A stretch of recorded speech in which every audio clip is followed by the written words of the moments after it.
Good evening, everyone. Happy quarantine.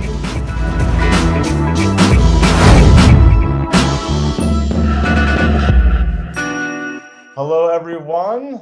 This week, I'm very excited to have this guest on Get the Fork Out. She grows herbs. I have to say with an H, not the silent one from the American. Sorry, herbs.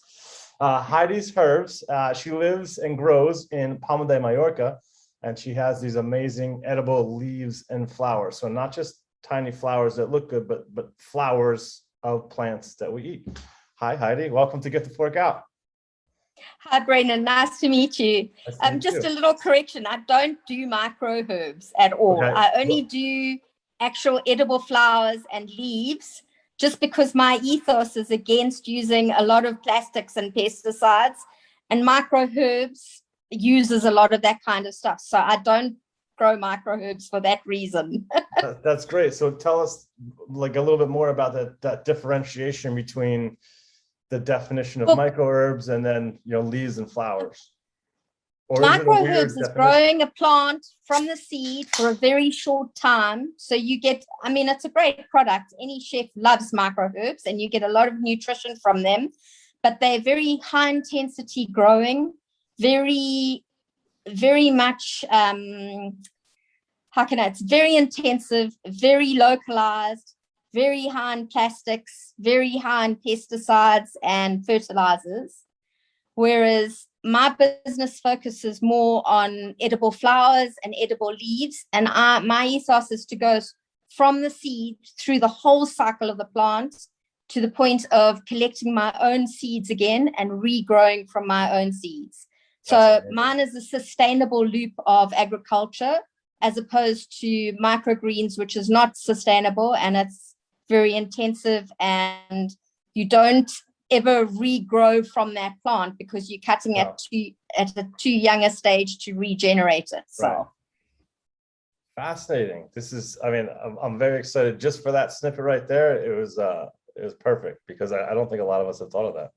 And I'd be interested to come and see your farm as well and taste these things and see the full cycle of life, because I think it's really special what you're doing. It's different. Well, I've been interested in it for quite a while now. I started about 7 years ago now, having worked as a yacht chef for many years back in the 90s and in the 80s even. I started sailing then already. And I had the luck to go far afield all over the world with the yachts, and the people that I worked for were in the hotel industry and in the food industry. So they were really interested in what they were putting in their stomachs and their mouths back then already, and everything then already was organic on the boat that I worked on. So I got a lot of knowledge from working for people like that. So a little bit before the whole organic drive already. So it was very interesting to me. And then from a personal point of view, my mom had cancer when I was young as a kid, and she died at a very young age, but she was very interested in where her cancer had come from, and she was convinced that it was due to her growing up in Zimbabwe and being exposed to DDT and all these kinds of chemicals. Yeah. So obviously when I left yachting, this was foremost in my mind, and I have had 3 small kids. I wanted to start a business, and I was very concerned about what my kids were going to eat and where the food was coming from. So this is what inspired my business. That's incredible. What an amazing story. I'm sorry for your mother, and I'm sorry that anyone has to be exposed to those chemicals in this day and age. That's pretty hard. I think very few people realize all the processes that go into growing good food. Yeah. And all the processes that are involved in the food that we're buying from a supermarket. So most of the food that we pick up from a normal supermarket has traveled thousands of kilometers before it even gets to the shelf. Right. And the value of nutrition in the food that we're buying from a local a grower is so much higher than something that's come from Chile or Argentina, or avocados from Ecuador, or apples from South Africa. They just don't have the same nutritional value. Why do you think that is? Is it just kind of just lost its life force? It was picked so early, and it just hasn't had the sun and the nitrates and everything absorbed Absolutely. into it. Absolutely. So the sooner you pick the fruit, number one, it's not being ripened on the tree, it's ripening as it travels. And I think the rule of thumb is almost that you're losing 90% of the nutritional value of a product once you've picked it within the first 24 hours. That's incredible and awful at the same time. That's brutal. That's a brutal stat. Now, and you're the second person I've had in a row in farming. And I think because I'm missing that part of being a chef on so let's say a land chef. Like you have these connections to the farm and your local area and what you can grab and seasonality. And the yachting, you don't really have that. So I think that's what I'm grasping at and I'm hoping like other people want to hear these things too, because it's very hard for us to kind of know what we're buying. Even though we get it from very good sources and we pay top dollar for it, we still don't know exactly where it came from, what country. It just knows, like, it ticks a box on our provisioning list, and we have peas. Maybe they're from Peru. I don't know. They look beautiful. They taste nice, but that's the connection that I think I'm trying to make too, is how to figure out different spots in the world where yacht chefs can get some really cool stuff and just have this like the amazing produce at hand. I think there's been this whole disconnect since the Industrial Revolution, and when agriculture was then industrialized in the 60s and 70s, you saw supermarkets opening up, a bountiful amount of fruit and veg on the shelves, because these things were easily produced in mass quantities. And that's where you started losing smaller plants and things that you would normally have eaten before then, that was grown in the local garden at home, that you were growing your own peas or things. So, I mean, even fresh peas is something that I'm sure you as a chef have found really difficult to source. Yeah, and they're so special. They taste, I mean, how can you compare them to anything else? They taste like green sunshine. They're so tasty. Exactly. And sweet. They're almost like a fruit. Amazing. I know, they're absolutely delicious. And my kids, I mean, I have to fight them to get any product to the market, because they eat everything before it even hits the market store. And they're kind of fun to eat too, yeah. But something I wanted to touch on that reminded me of it too, because it remembers, it's kind of like a little bit older in terms of, I guess it's the same time, the 60s and 70s, but canned food became like a luxury because that was new technology. And it was just like, exactly. And it was kind of like, you know, my grandmother's, or maybe her grandmother's or her mother's time, where that's how they knew how to cook, just crush it out of a can. And that was luxury because it was new. And I think sliced bread, you know, Wonder Bread, all that kind of shit food came in the same area, where we, as humans, we were experimenting on what processed foods could be. And I don't like the word processed. I don't think it's succinct enough. It's just kind of, if I cut a carrot, I process it. So I wish there was a more clear line, but you know what I mean. You know what I mean? Well, I know what you mean, because I mean, the whole thing about getting the food to the table from the grower, there's this huge distinction, I think, that needs to be made now about the nutritional value of what you're eating. And there's so much information now coming out with the whole gut-brain biome and how important it is to eat things that will support your gut microbiotics. I have a son who has some food issues, so it's a great passion of mine learning about all of this. So, I mean, back in the days of our great-grandparents, they were eating so much more variety in their diet, as opposed to most families nowadays. You're lucky if you're eating 15 different kinds of fruits and vegetables in your diet. Yeah. And there's something like 130 different edible plants out there that you could be eating. But we're only eating 10 to 15 if we're lucky, you know? And because of, I would say, because of convenience. Because of convenience. And maybe lack of education too, because I think some people are afraid to try new things. They're afraid to spend the money on something they don't know and kind of get hung up. But this is another thing that I find really interesting, is because eating flowers is not new. If you go back to the Victorian times and the Greek times and all of those times, they used to have lavender in their diet. They used to eat rose petals all the time.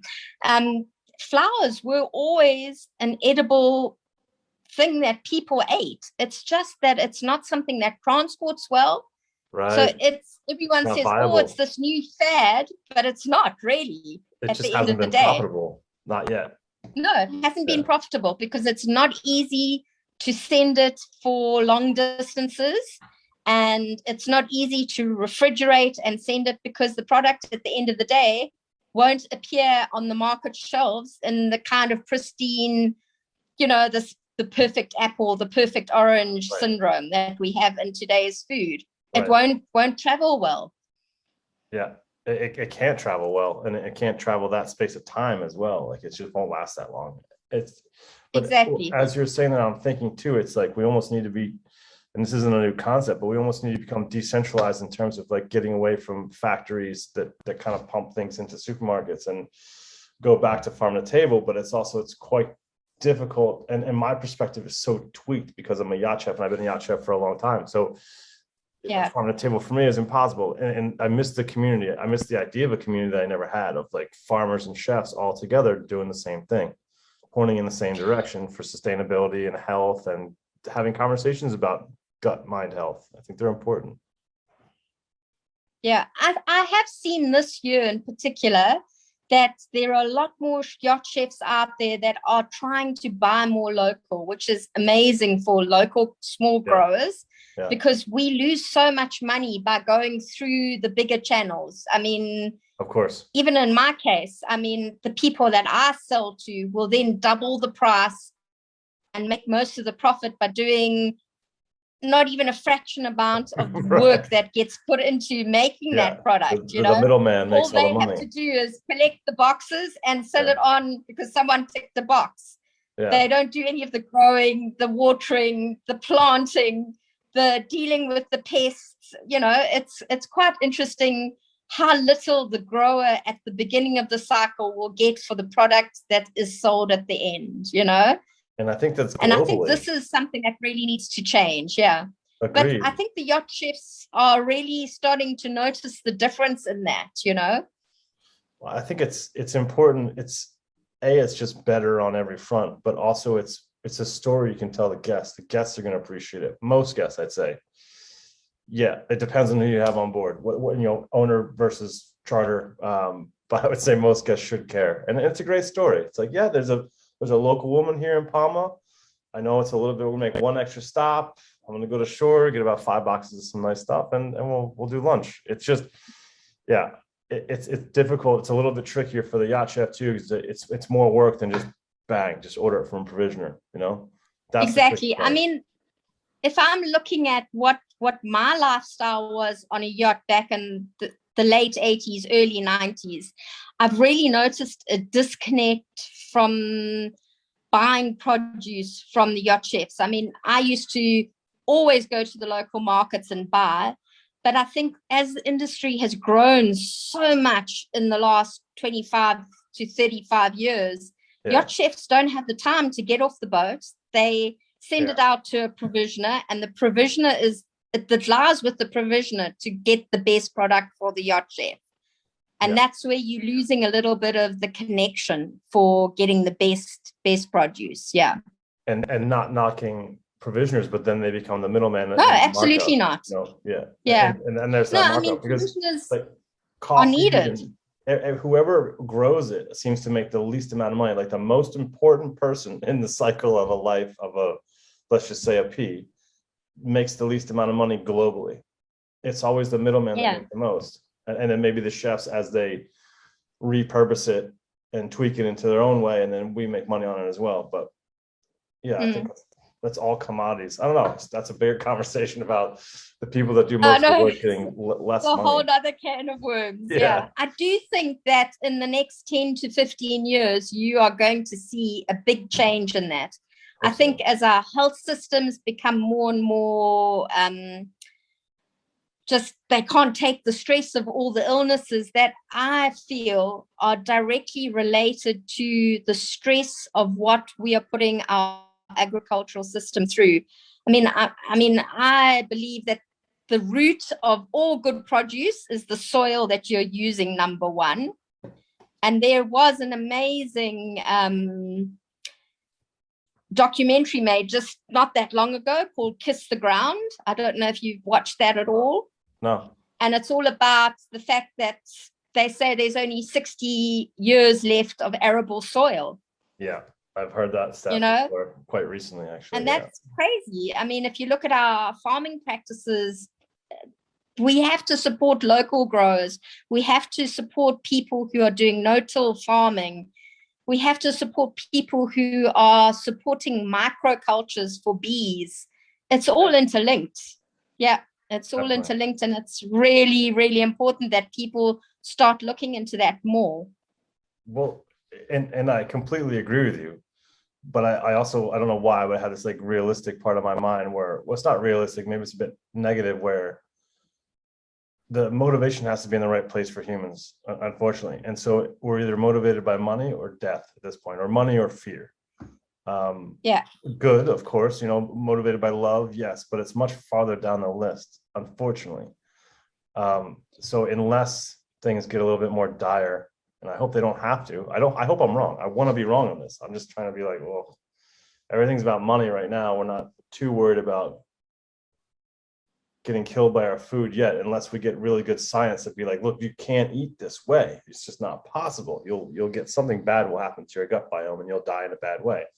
And I'm hoping you're right. In the future, we just find this way where we know how our bodies actually work. It's no more guesswork. It's no more like, oh, a different fad diet every 30 days. And this is the key. It's like, no, this is the human biome project, I think it's called. Yeah, there's a human genome project and there's a human biome project. And I think that's really interesting. And that's the real key to like individualized healthcare. Like your gut biome is so different than mine. Why would you give me the two of us the same treatment? So it's exactly.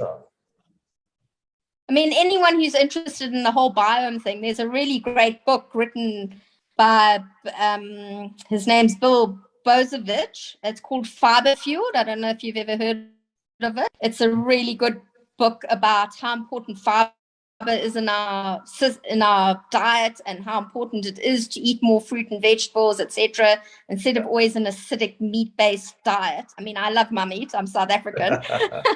But I do definitely realize that even I don't eat enough fruit and vegetable, and I have to focus more on that to keep myself more healthy, you know?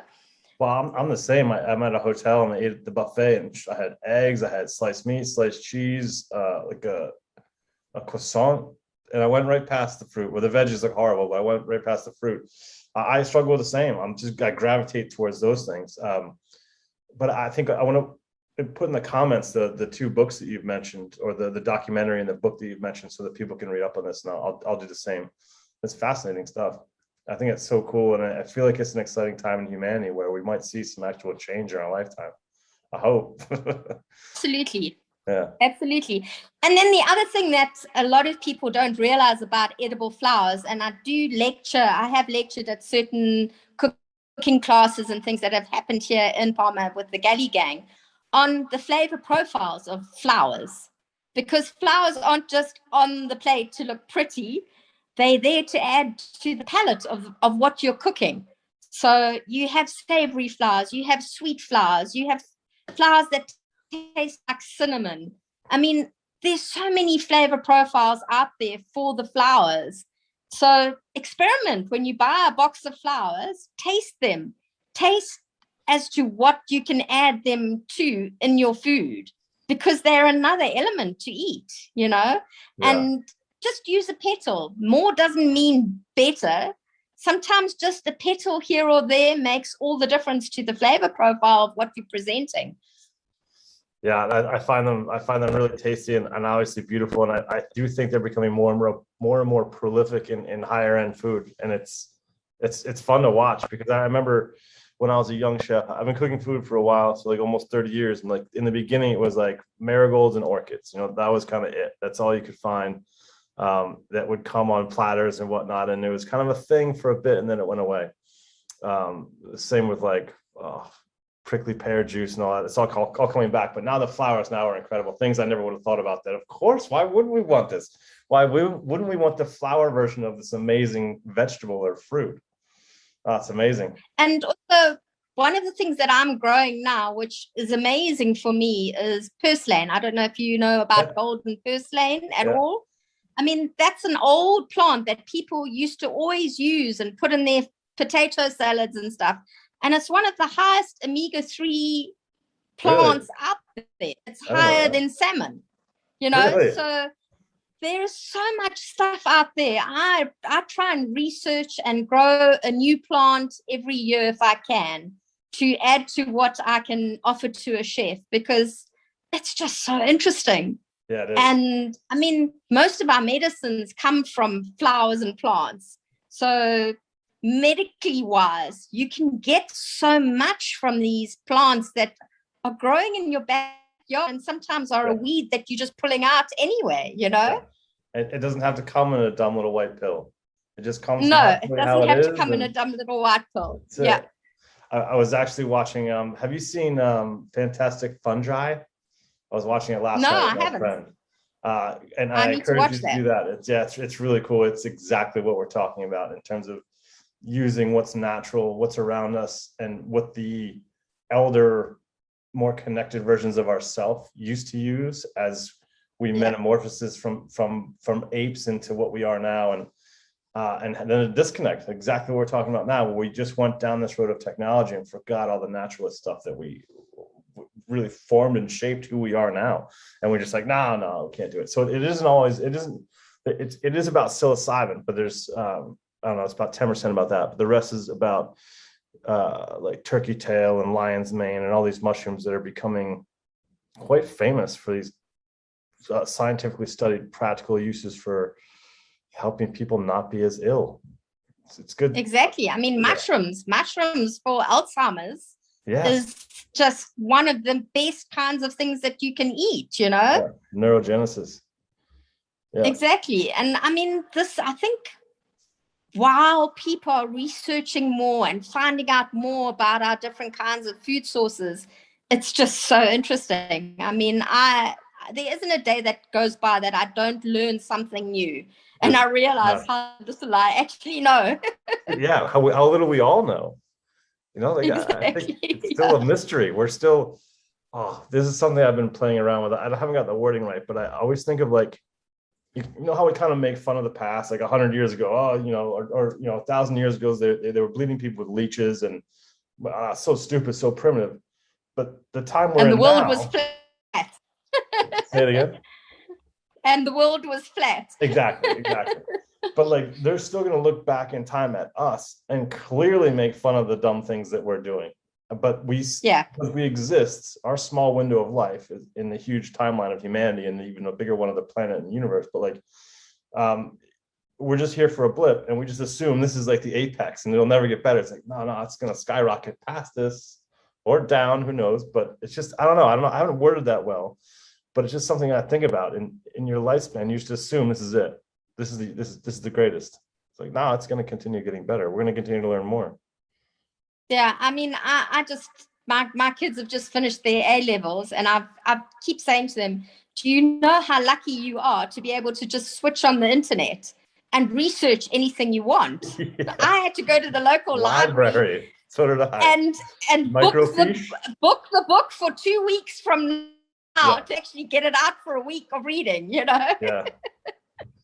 Yeah, I remember those days as well. It was quite primitive. I remember the second level, the median was remember microfiche, where they compile like every periodical known to man and they put it on those thin slides, and you looked in this weird kind of viewer and you could. Yes. Yeah. That was like almost internet. Almost internet, but not quite. Not quite at all. No, still annoying, still a pain in the ass. Well, I mean, these are fascinating conversations, but I mean, I feel like I want to talk about your business too, and get yacht chefs to come use you while they're in Mallorca or while they're in Barcelona and connect with. And also what I've noticed too is connecting with provisioners is really cool too, because then you can still give the product to the yacht chef and then still have that connection and the story to give to the guests. But there's this beautiful farm in Mallorca, and they've grown this, and this. Try this, try this with the honey or whatever. So how long have you been growing? Where do you? I've been growing since, oh, it's about 7 or 8 years now that I've been growing, because when we had our children, we decided to build a house out in the countryside. So we built a house, and then when we were busy doing that, we dug our own well. And I'd been advised by someone, when you dig the well, take the soil that you're digging up from the well and spread it on the land, because it's so high in nutrition for plants. Clever. So I followed that, and then I did quite a lot of research on how to run a small farm. So one of the really good books that I used for that, there's a book called Self-Sufficiency by John Seymour, which is quite an old book. Okay. But wow, he's got so much relevant information in there. And then I also really got inspired by a guy who wrote the book The Market Gardener. He's a farmer up in Canada. His name is Jean-Martin Fortier. And he grows totally organically. He doesn't spray anything. And he has a thriving business. And he uses old school farming technologies. He's reinvented some of the old farm tools that they used to use. Him and his wife had traveled all around and had looked at how people grow in dry climates. Like in Mexico, they use urns which they bury in the ground, and then they fill the water into these urns buried in the ground, and then water the crops through seepage. So all these kinds of things are really relevant to where you're growing, what your microclimate is like. Yeah. And of course, I've got this, I majored in environmental geography back at university when I was in college, which was in the 80s.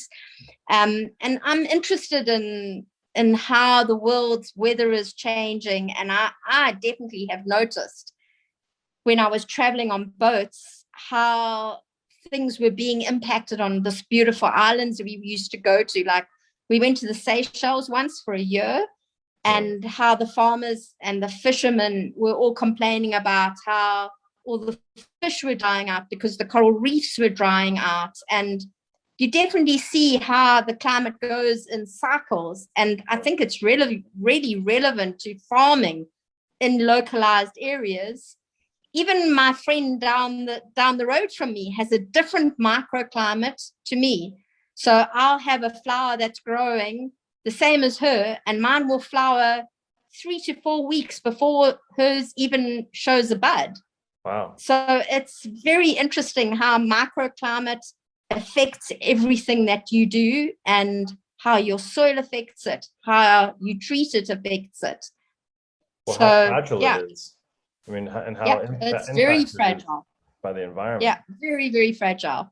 But I wanted to make a comment too on, you mentioned the I think it was the Canadian guy, and I'd love to hear that he's doing well. Like the profitability it has to be profitable. Like it needs to be. And we need to pay more for it. I think he wrote another book. Please don't quote me on this. And I know it's probably not exactly right, but he called it the $10,000 a month market gardener. So he was making a really good living, and he has a fantastic YouTube channel as well about how he grows and what he does. So I definitely would recommend that. Yeah, I'll definitely check it. I want to kind of, maybe after we finish, I'll write all this. Well, I went like this, but I'll type all this stuff down so I can have it in the comments, and that way, or have it in the description so people can find all this stuff. Because I think it's, as a yacht chef, I'm like, in my mind, I'm thinking, oh God, I'm so far away from having a garden. I want one. I had one growing up, but it's like, I'm still a yacht chef. Maybe one day when I grow up, I'll have a garden and I'll read all these books. I'm looking forward to it. I mean, I had a yacht just the other day say to me, can you bring me some pots and some seeds? Because we're trying to do a little garden on the boat. And I mean, I was lucky enough to, when I was working on the boats, the people we worked for, that we built the yacht ourselves. And I actually built a little garden on the yacht, a little garden window box. Where'd you put it? In the galley window? No, it was much bigger. It was actually one of the features in the main saloon of the boat. So I built in this whole box with like with drainage and the whole lot. So I had my own bay leaf tree in there. I had my herbs, everything was in there. So I traveled with that wherever I went. That's and awesome. It was great, Yeah. That's really and cool. That was more than 30 years ago. So I think slowly people are going back to that way of doing things. And I mean, there's some amazing equipment out there now where you can buy these fridges. It's not a fridge, but it's a growing cabinet that you can install on a big boat, that where you can grow your own micro herbs and plants if you wanted to. There's an amazing stuff out there at the moment. Well, the person I had on before you that show aired last week was vertical farming, and it's very and it seems as far as sustainability, I've done no research, but it just seems fascinating how it uses a lot less water. All the roots are exposed. It's the opposite of where this stuff came from, and it's really expensive now. But it just sounded like an idea of the future. Like it really isn't my place to say yes or no that's sustainable. I don't know the research whatsoever. I'll cop to that. I know food, but it was really cool, and I don't know how. I don't know what the world looks like if climate change keeps going at this speed, and those little containers or something like that. I'd like them to be built into the boat. That would be the ultimate to have it. I think all yacht chefs would go that way if they could. If it wasn't so much work to keep it up and going, because it does. Let's be honest, farming takes a lot of hard work, a lot of long hours, and it's every day. Yeah, so every day you have to check that the moisture is right, that the plants are deadheaded if you wanted to redo things. And plants have a cycle. So I think that also brings in the whole question of seasonality of what you're eating. That's a big one. That's a whole other story in itself, Yeah, because you'll have like I'm exaggerating. This never happened, but you could see it. You could be like a charter guest, be like, it's February. They're in St. Bart's. Like, wow, why does tomato taste like shit? Well, it's February. If you're in the Northern Hemisphere, it's supposed to taste like shit. You're lucky you have one, really. And that's the reality that we all so detached from. It's just like, no, tomatoes are supposed to taste like August in Italy year round, and it's not fair. Exactly. I know. And I think there again, it's what is easy to grow and what isn't easy to grow, So tomatoes, onions, and peppers in the Mediterranean, you can't beat them anywhere else. No. But apples from Canada taste amazing, they're not as good here. So Spain has some good stuff too, though. Yeah. But a lot of what's being grown in Spain now is not being grown naturally. It is all greenhouses, and I don't have a greenhouse. I only grow outside with sun and water and manual labor. I don't use anything else. I use worm tea from my wormery, and I use banana peels to make banana tea, and I don't add anything else. And if I have bugs or pests, I pick them off by hand. But to explain what worm tea and banana leaf tea is, or banana peel tea. Okay, so when you have a banana, instead of throwing the skin away, you put it in a bucket and you let it soak in the bucket in water for maybe a week, and it creates like a tea out of the skins. And bananas are incredibly high in potassium and nitrogen, which is one of the best things for feeding plants. Does it start to ferment at all? Does it kick over? Yes, absolutely. Absolutely, it does. That's awesome. And like that goes back into the gut biome sort of thing, and how we used to eat constantly. Yeah. And to not get sick. And then worm tea is, I do all my own compost. So I don't throw any organic stuff away at my house. I have dogs, cats, chickens, lambs, and the compost bin. Yeah. Not to mention the 3 other animals, which are my children. So everything that I can reuse, I reuse. So of course, chickens will eat absolutely anything and everything, and their poo is one of the best nitrogens that you can add to your plants, but you can't add it directly because it will burn the roots of the plants. And then, of course, everyone knows about horse manure and cow manure. Yeah. But any kind of manure you need to let mature before you can add it into your soil. So these are all old skills that people used to know, like leaf mulch and all of that kind of thing. Letting everything rot down, create its own little factory because it heats up and it creates perfect soil. And then, of course, the worms also will eat away. I think there's some amazing new bins that have come out in the last few years that you can actually put all your organic produce into, which will have an organic system inside it, which will produce soil, which you could have on a boat, you know. So there's a lot of really interesting stuff out there that could be adapted to galleys nowadays. Well, definitely, I don't know, we're just meeting now for the first time, but keep me in the loop. Anything you see that's cool, that's kind of could be practical on a yacht, because we do. Oh, absolutely. Yeah, no, I'll definitely send that to you. I'll send a picture when I get back on the yacht. I'll have the other chef, the other head chef, Dean. He's awesome too. Have him send a video of that. We do have kind of window. It could fit a window box quite easily, but I'm not sure how fast we can grow stuff and how long it would last. But right now I have some money trees I found in Whole Foods. I don't know what they are. I was like, oh, money trees. We put some nice, at least it's green and trees like living in the galley. Yeah. I love greenery. Yeah. Growing and it feels nice. Well, anything green is adding to your oxygen levels in your living environment. Yeah. It takes all your carbon dioxide and produces oxygen from it, you know. Yeah, it's good for you. Yeah, even if you can't eat it. It's the same as like the old school way of garnishing plates, you know, like you put like a piece of kale or parsley in a lemon wedge, you know. It's like we need to see that green. Maybe we know the connection to our, you know, to our oxygen needs. Like we need this green stuff. Yeah, it's important. I think Noma was the first restaurant, really. I mean, when they first became one of the top restaurants in the world, they really presented this whole notion of a garden on the plate, you know.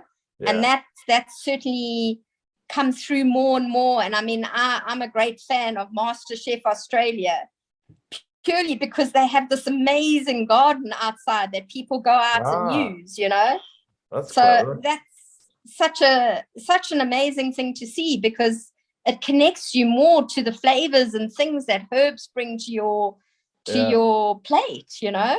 Yeah, and you'd see the chefs that would be excited about that, and the other ones that are just used to reaching into a fridge, like myself. I think I would be excited. I know I would be excited about it too, but it's like I'm just so disconnected from a garden being a yacht chef.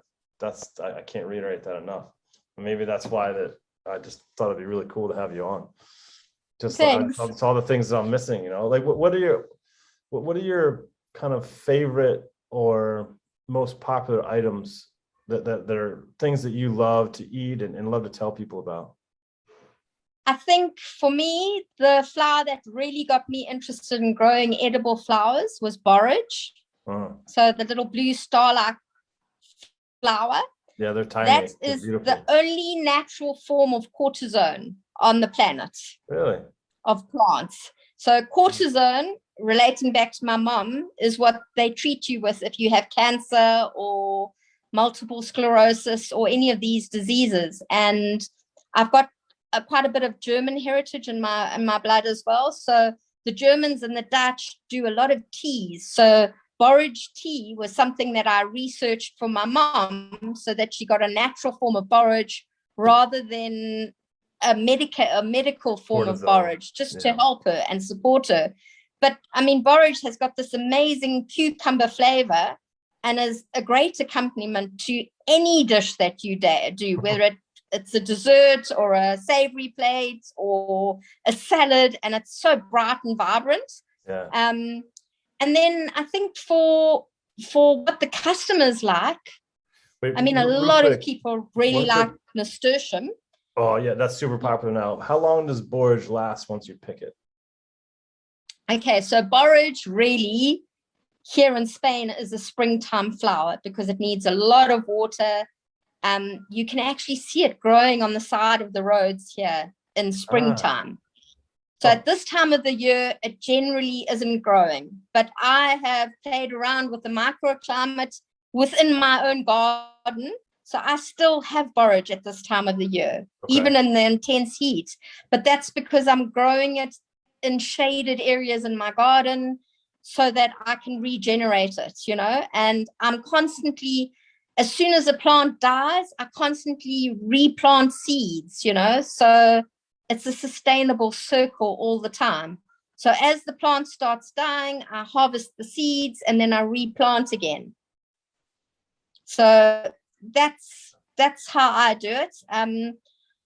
As I said, I try and find a new plant every year, but they're plants from all over the world. So one of the most popular ones for a lot of my Asian clients or the Asian restaurants that I service is the garlic flower, the purple garlic flower, which is actually a South African plant. It's called Talbalgia viosella, and it comes all the way from South Africa.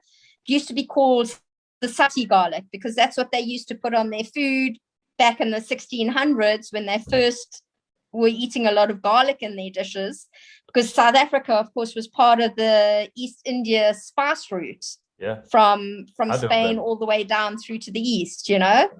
So it depends very much on the palate or what kind of food the restaurant or the chef is looking to produce as to what their popular flowers are.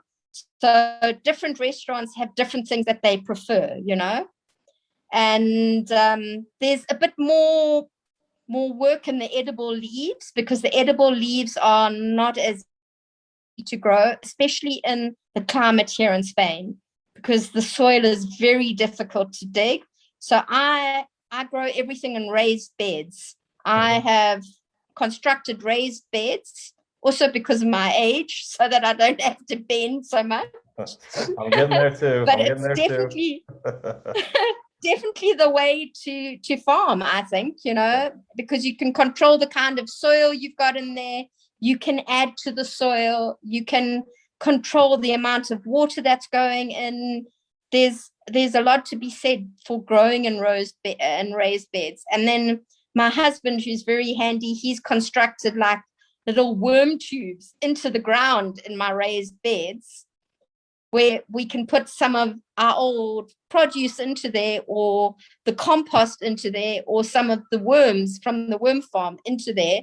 Wow. And then there's holes in there, and then that can be led out into the rest of that raised bed. So we can control everything more carefully. The nitrates naturally, as they would have decomposed anyway, normally, exactly. You're kind of imitating nature where it doesn't have to lay on top and get in your way. It's just, but still going in. It's seeping through as it needs to. Yeah. Amazing. I wanted to ask you, when you grow a plant and it dies and you grab the seeds, do you have to do anything to like replenish the soil, or do you rotate parts out? How do you repurpose that soil? I tend to rotate. I mean, if you go back into the history of farming, they always say you should be planting nitrogen feeding plants like peas and beans. All the legumes are nitrogen feeding plants, and you should have at least 4 plots of land where you leaving one fallow once a year, one planted with nitrogen, and then you cultivating or having livestock on the other 2.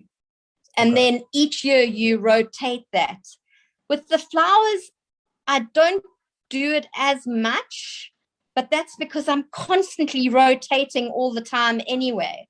Yeah. And another thing that I do when I'm planting, I'm constantly using the theory of companion planting. So for an example, roses and garlic and onions, they all grow really well together because the one supports the other one. Yeah. And if you go online on Pinterest or whatever, you'll find companion planting sheets about what vegetables grow well together, what plants grow well together, what plants not to plant together. So that's a whole nother science, you know. I went to this really cool farm in Dominica, so not Dominican Republic, but Dominica, and it was we were there on kind of like a mission ship because they had just gotten flattened pretty much in Hurricane Maria in 2017. And so they're helping people, and it was just kind of still torn up. And this is probably 2019 I went there. Still, just a lot of people needed a lot of help. But there's called Free Up Farm. And this couple up there was doing this farming like I've never seen it before, and you might know it was like a Japanese kind of seed ball guru. I think he kind of reinvented farming because he messed up his entire investment initially, and then he kind of repurposed everything. But it was the idea, the opposite of a monocrop, and it was so what this farm was it was kind of terraced, but kind of more like, I guess, dikes, for lack of a better word, and there'd be dead logs buried inside the dikes. And so they built everything so that the water would run in the appropriate way. So like everything in the farm got the right amount of water from the rainy season. It was exactly genius. It looks so cool, and it just looks so smart and clever. And I love the science behind it, instead of just like, oh, just whack some pesticides on it and let's just eat it. And also by planting the logs into the ground, you're adding carbon back into the soil. And by adding carbon back into the soil, you're increasing the microbiome culture of all the little insects and everything that are living in the micro insects that live in the carbon. So there's another guy here in. It was like, as soon as the plants got big enough to reach into the they had another energy source in that log that was buried in there. Exactly. Yeah, exactly. Such a good idea. They also talked about, and I think it's called like disaster storage, and it was potatoes and cassava and all this shit that wouldn't wash away in a hurricane. You know, so they had a really cool word for it. It was like, the food is stored underground, and we grew a lot of it for this reason, in case we need it in a disaster again. You would love this place. So, I mean, in the olden days, they didn't have fridges. So they all had underground cellars where they stored all their fruit and vegetable. And I mean, it's something I've often thought about if I ever was to go back to a boat. I mean, if you bury your potatoes and carrots and stuff in clean sand, you can extend the shelf life of those for so much longer. Like a pirate? Because they're almost planted, but not quite planted, you know? Yeah. So it's quite interesting. If you look at all the old ways of doing things, of preserving food, there's so much knowledge in what they were doing back then, you know, that we've lost now. We just don't know that knowledge anymore. Yeah, and they might be more sustainable, use less energy, be safer for us, and more natural. Absolutely. And not crush that organism we're going to eat, you know? Yeah, really nice. Exactly. Yeah, it's I love these conversations because they don't happen enough. It's just like, go to the supermarket, grab out of the refrigerator, put it in a bag, check out, put it back in a bag, bring it to your home, and that's it. Put it in the refrigerator, you eat it. But it doesn't have to I think the chefs on the boats are more passionate about what they're putting on the plate than most of the crew. I mean, the rest of the crew are just trying to get through the day. I mean, we all work equally hard on a boat. Yeah. But they don't really want to talk about food at the end of the day. And I think more of the top chefs on boats are really starting to understand that flavor and taste comes from how well the food is grown. And that's one of the things I love about Instagram, is because there are lots of growers like me out there. So I've had a couple of chefs this year ask me, oh, where are you? Can we come and visit you? Obviously, because of COVID, I haven't been able to have people come up. Right. But there are growers like me in Malta, in Greece. I mean, Jan, I don't know if you've ever heard of edible flowers in England. I mean, she's probably one of the world leaders in edible flowers and plants. And she's so inspirational to everyone because her flowers were used for the last launch of the big James Bond movie and this kind of thing. So, you know, and that's inspired growers all over the world. In Australia and New Zealand, there are so many people growing for their local restaurants with unusual herbs and different kinds of garlics, and it's just incredible what's out there, you know. It's a really good idea for a website, just to connect, I mean, it's kind of self-serving because I would love to like just plug into a network and be like, who's around? Like, what story can I tell? What things can I make with what's around, rather than just getting a provisioner? Exactly. So, I mean, as all chefs do, we love the convenience of a provisioner, but it's worth it to get it local if you can tell a story, I think, and it just tastes better and looks better, and it's probably healthier. But that'd be a cool website if you linked up every like small, like kind of like high-end grower that was doing stuff for really nice restaurants and just had this access to this database of humanity and its ingenuity with fruit and veg. Yeah. I know.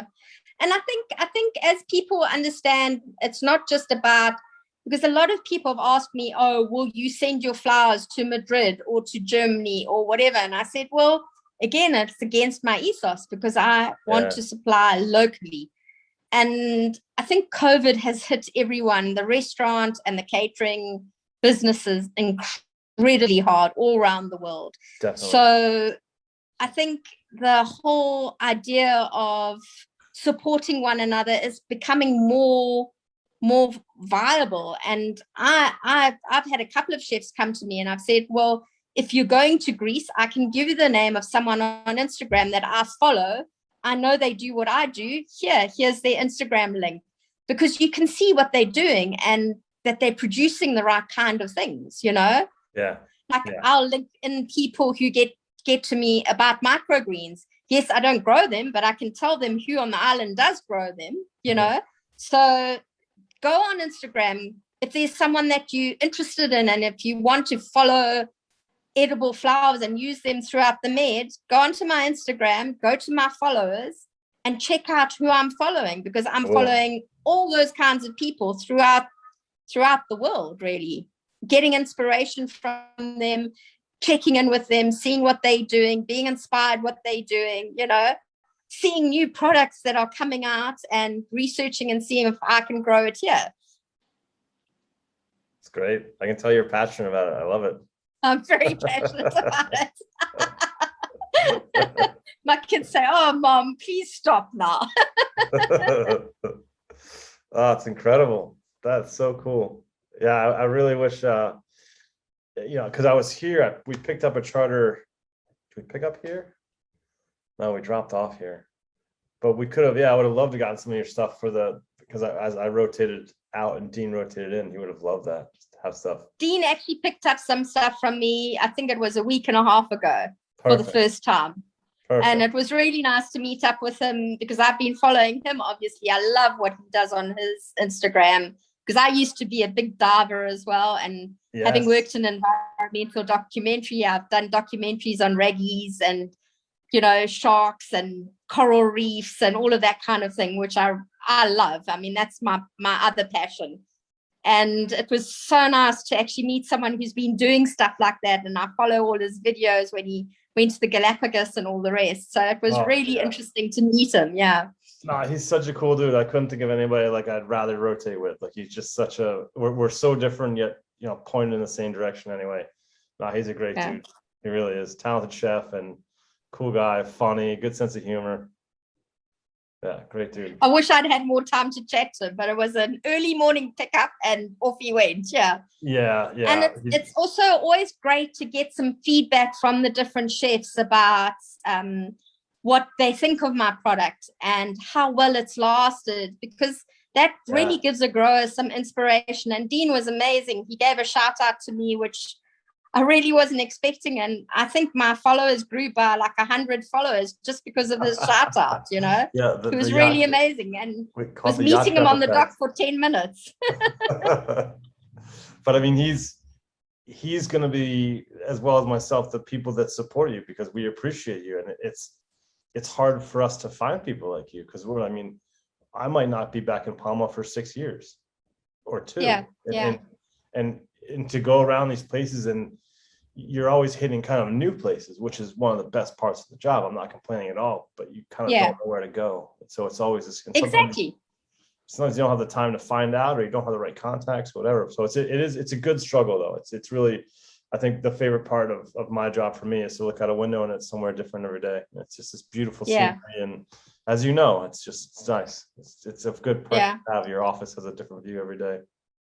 I mean, I was very lucky. I don't know if you know Mikhail Swindles. Yeah. He's actually been a great help to my business, because he met me through my Muy Bueno chef cookery school, because they bought some of the produce from me for one of the cooking things that he did there. And that's how I got to know him. And then he's explored what produce I'm doing and has always been calling me since then. And that's been going on for about 3 years now. And he's the one who's actually put my name out there, and that's who Dean got my name from. So because I asked Dean, so how do you know about me, So he said, oh no, from Mikhail. So it definitely is all word of mouth and helping support one another. And I really, really appreciate that kind of help. Thank you very much, guys. Oh yeah, and we appreciate you, because other than that, it's stuff that's coming from Holland, which is great, and it lasts forever and it still has flavor, but it's not the same as right here, right now. Like, it's still warm from the sun. There's no comparison. So I think the Yacht Chef community can happily support and promote everything that you do. I think it's pretty amazing, because we don't have farmers. We just don't have that, and I really miss it. My short time, was it 10 years as a restaurant chef? It's like, it's different now. It's just disconnected. No, I think it just is how life is. But if you learn to use all these new technologies that are out there, you can find stuff. And definitely, since I started living here in Mallorca, I mean, the word organic was like, what's that, when I first arrived here? And now there's aisles in the supermarket with organic food, So it's really great to see that there is more development in that. More of the restaurants are even looking to buy more local, and it's not just the profit line all the time, because restaurants have to work on the profit line, but they are becoming more and more aware of what they're putting on their plates, And I think this is another thing I just wanted to add in there. I know organic is better than normal, but you have to understand that organic doesn't mean that it's not sprayed with some kind of pesticide. It's sprayed with a pesticide that has been approved within the organic list of pesticides. So there is a differentiation between not growing with anything and growing with organic, Yeah, I think that word is very vague around the world as well. The best I heard of, and maybe you can comment on this too, is the French with their bio. Like, supposedly they're quite strict and actually aren't doing what they're supposed to do. And the Jean-Martin Fortier, the Canadian guy who I was talking, he's French-Canadian, and he learned a lot of his methodology and what he's doing in his farm in Canada from the French system, from the ancient French ways of farming the land. So it's very interesting. If you're interested in that kind of stuff, you should definitely go on, look at his channel. Go onto Instagram. There's some Swedish guys up in Sweden. They have an Instagram called Berg's Fairy Tale Garden. And I mean, when I first looked at what they produce in this amazing garden, raised garden that they've got, and they've got all these different colored eggs from all the different kinds of chickens that you can have. Cool. So I've got my first leghorn chickens now. So I'm producing my first blue eggs. But they're chickens that lay all different colored kinds of eggs, like a whole range of, they look like they're painted eggs, but they're not. They're naturally produced. There's just so much out there. It's so exciting. I've gotten the blue ones before, but I thought they had to eat like blue feed or some shit like that. I was like, oh. No. It's just the breed of chicken that it is. It's just the breed of chicken. Because that's that Warner Brothers Foghorn Leghorn. You remember him, the big chicken from like the cartoons back in the day? I remember. I grew up in South Africa, so we were not getting a lot of that kind of stuff to watch. Okay, all right. South Africa got television when I was 16 only. Okay. We didn't have television in South Africa. I think we were the last country in the world to get television, so I missed out on a lot of those kinds of cartoons and things. You didn't miss much. You didn't miss much. It was just a weird connection to my youth, this cartoon character. Oh yeah Foghorn Leghorn. Well, I mean, this has been really nice talking to you. It's been pretty epic, and I look forward to keeping in touch with you and spreading the word as much as I can about if you're in Palma or maybe in Barcelona, and just to get some amazing edible flowers and edible leaves. And it's been really great having you on. Thanks for coming. It's been great. Thank you very much, Brennan. It's been lovely to meet you as well. Yeah, hang out for a little bit after, and we'll talk some more. But thank you, everyone. I hope you enjoyed that episode of Get the Fork Out, and we'll be back for more very soon. Thank you.